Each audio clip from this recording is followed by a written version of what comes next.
खबर में खुश आमदीद। मैं हूँ आपका होस्ट सईद काजी और मेरे को होस्ट है मियाँ शाहिद साहब। एक मौजूद मेहमान हमारे साथ हैं, मगर मैं रन डाउन आपकी खिदमत में पेश कर दूँ।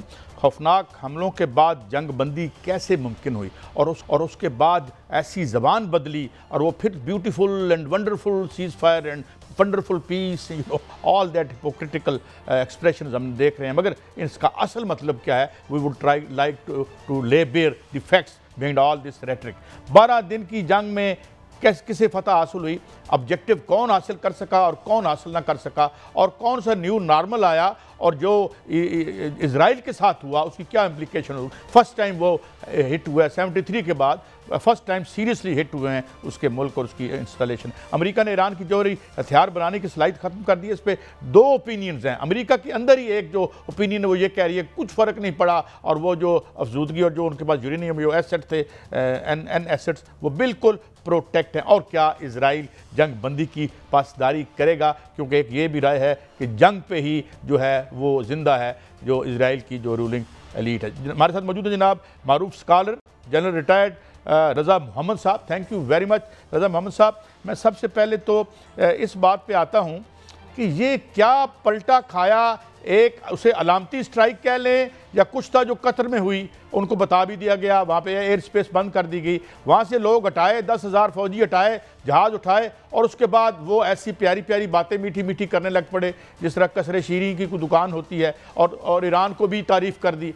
What was this, what is behind all this, ये जो हुआ है? अस्सलाम वालेकुम कायद साहब और शाहिद साहब, बहुत शुक्रिया आपका मुझे प्रोग्राम में लेने का जी। मैं कोशिश करूंगा कि आपके इसके बहुत मुश्किल और पेचीदा सवाल का कोई आसान सा जवाब तलाश कर सकूं।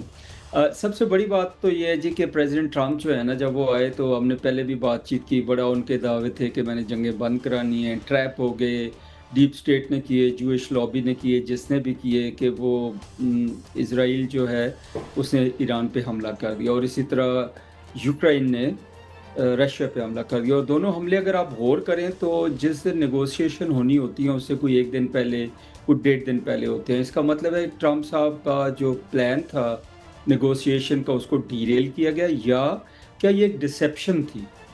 क्या ये डिसेप्शन थी कि जी एक डाइवर्जनरी मैनूवर था कि वो लोग ज़रा कंप्लेसेंट हो जाएं, थोड़ा उनके गार्ड्स नीचे चले जाएं और उस दौरान हमला हो जाए? ये दोनों चीज़ें पॉसिबल हैं।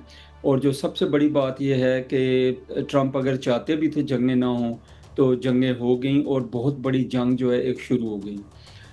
एक अच्छी बात यह है कि जंग का जो है एंड हुआ है। जो आपने फरमाया कि जी एक ये क्या सिंबॉलिक था कतर पे अटैक या नहीं, मेरे ख़्याल में ईरान ने एक शुरू में रिज़ॉल्व अपना दिखाया था कि अगर अमेरिका अटैक करेगा तो हम अमेरिका की बेसिस पे अटैक करेंगे।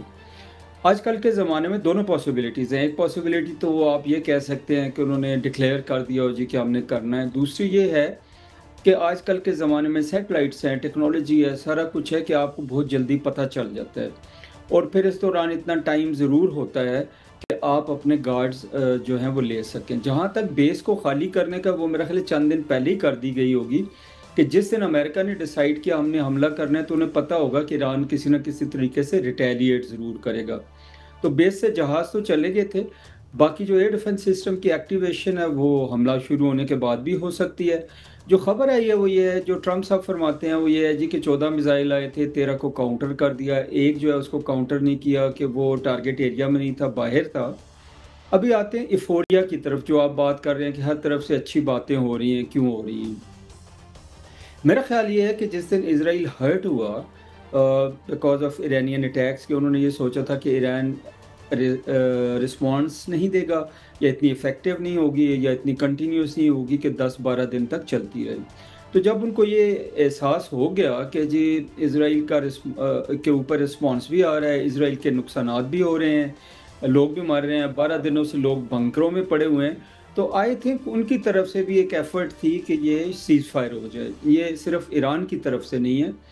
कतर जो है लास्ट वो क्या कहते होते हैं, होप थी या लास्ट मूवमेंट थी कि जब कतर में उन्होंने अटैक कर दिया तो फिर कतर के जो प्राइम मिनिस्टर उन्होंने ऐलान किया जी कि हमारे अमीर जो हैं उनको प्रेसिडेंट ट्रंप का फ़ोन आया था और अमेरिका ने रिक्वेस्ट की कि ये सीज़ फायर कराएं। तो उसके बाद अमीर ने बात की ईरान के प्रेसिडेंट से, तो इसके बाद सीज़ फायर हुआ।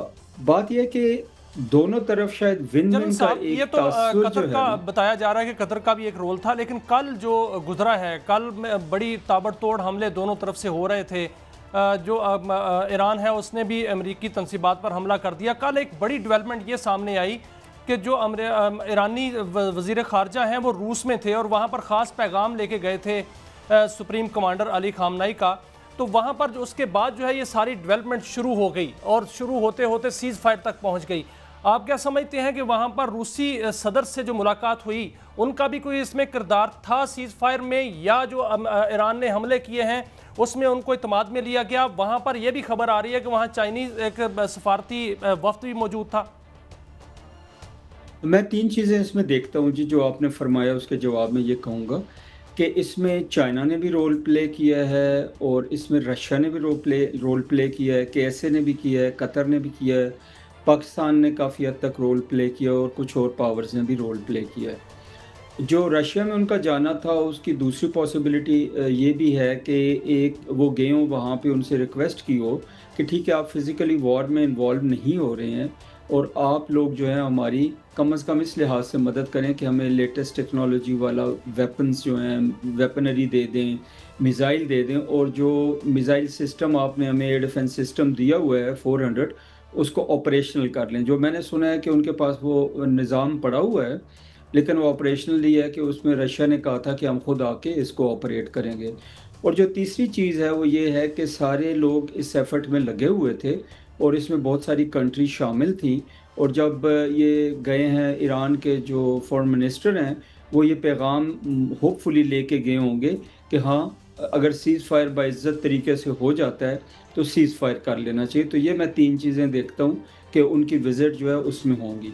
और डेफ़िनेटली जो आप फरमा रहे हैं बिल्कुल सही है कि उसमें सब बड़े-बड़े मुल्क जो हैं उनका रोल एक ज़रूर मौजूद है जी, कि इस सीज़ फायर में।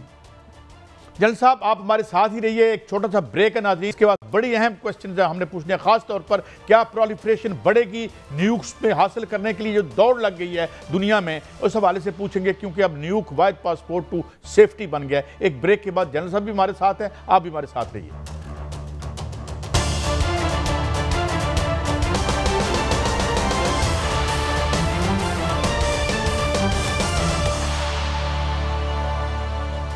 वेलकम बैक नाज़रीन। एक तो बहुत बड़ी खबर जो जनरल साहब ने, मैं उसे रीकैप कर दूं और उसको री एम्फेसाइज कर दूं, अंडरलाइन कर दूं कि ट्रंप ने फ़ोन किया और दरख्वास्त की कतर के वज़ीर आज़म से कि हमारी सुलह करवा दो, which is a clear indication कि यह जंग जीता कौन और हारा कौन।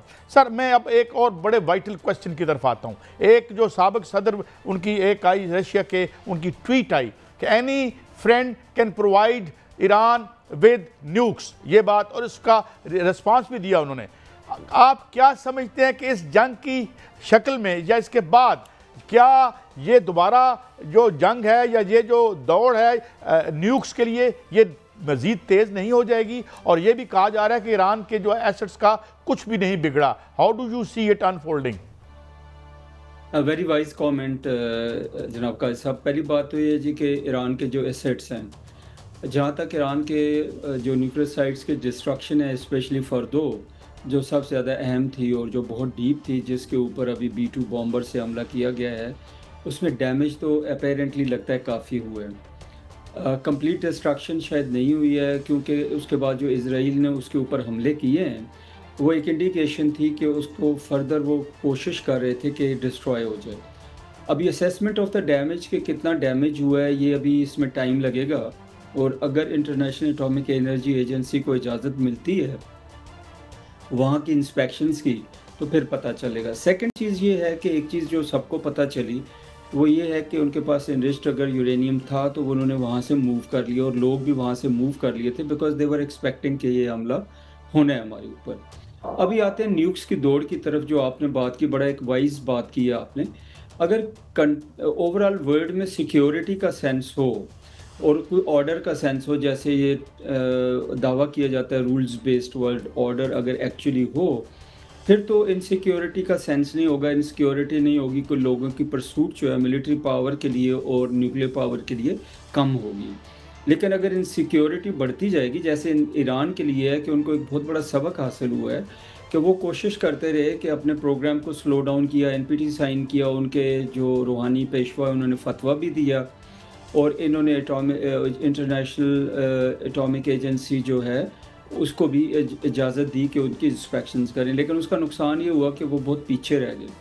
अभी मेरे ख़्याल में कि उनके ऊपर पाबंदियां तो बहुत होंगी, अभी डिपेंड करेगा नेगोशिएशंस कैसे होती हैं, कहाँ तक पहुँचती हैं, ईरान उस बारगेन में कितना ज़्यादा हासिल कर सकता है। दो ये ट्राई करेगा कि स्ट्रांगली कि कम से कम। अच्छा, मैं माफ़ी चाहता हूँ, कम चूँकि वक्त कम है रज़ा मोहम्मद साहब, मैं एक और बहुत अहम ट्वीट आपको सुनवाना चाहता हूँ। ये साबिक डिप्टी डिफेंस मिनिस्टर हैं और इन्होंने ये कहा, क्योंकि वक्त की कमी की वजह से इस पे अहम, वो कह रहे हैं कि हम अब जो है ईरान के बाद पाकिस्तान का न्यूक जो है उसको डिसमेंट, ये उनकी कोई अब थिंक टैंक है, आजकल किसी यूनिवर्सिटी में पढ़ाते हैं, पहले सियासत में भी रह चुके हैं। How serious we should take it कि क्या they can dare come and dismantle our nukes?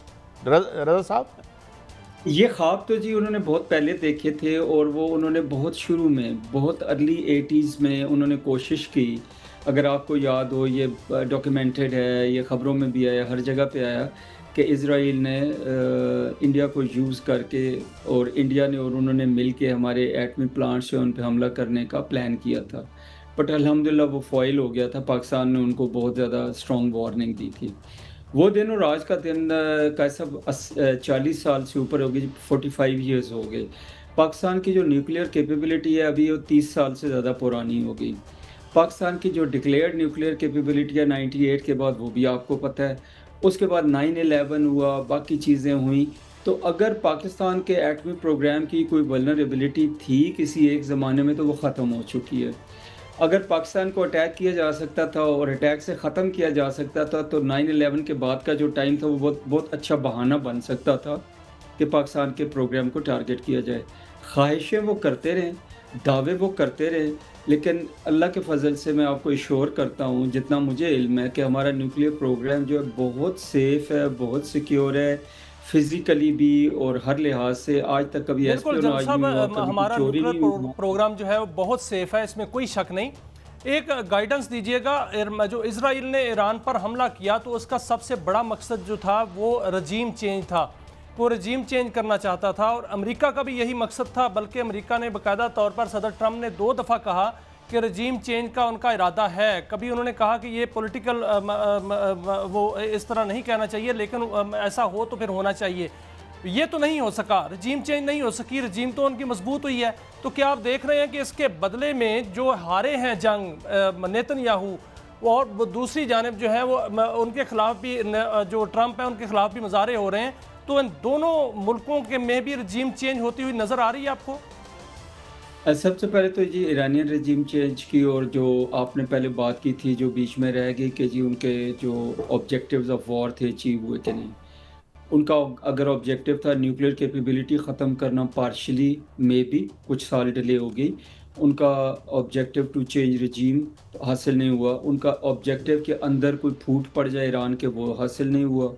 तो इसलिए यहाँ पे तो कोई ऐसी पॉसिबिलिटी नहीं है। कमिंग ओवर टू इज़राइल और अमेरिका, जहाँ तक अमेरिका है वहाँ पे तो मैं कोई चेंज फ़िलहाल नहीं देखता हूँ, क्योंकि फौरी तौर पे प्रेसिडेंट ट्रंप ने जो मेजर्स लिए हैं, डैमेज कंट्रोल लिया है, उससे शायद उनको फ़ायदा हो जाए। और वहाँ पे तो अभी ये बातें भी हो रही हैं कि जी प्रेसिडेंट ऑफ यूनाइटेड स्टेट्स जो हैं उनकी power to go for the war जो है वो कर्टेल की जाए। इज़राइल में एक पॉसिबिलिटी है कि उनका एक जो इनकम्बेंसी है वो बहुत लंबा हो गया है टाइम उनका वहाँ पे। लेकिन ये जो अभी उन्होंने काम इज़राइल के और ने कर दिखाया, नेतन्याहू ने अमेरिका की मदद के साथ ईरान के न्यूक्लियर प्लांट्स के ऊपर हमला करना, तो वो जो कौम है वो तो ट्रिगर हैप्पी कौम है। वो ऐसी कौम बन गई हुई है कि जो कि इंसानों को कत्ल करके खुश होती है, सेलिब्रेट करती है।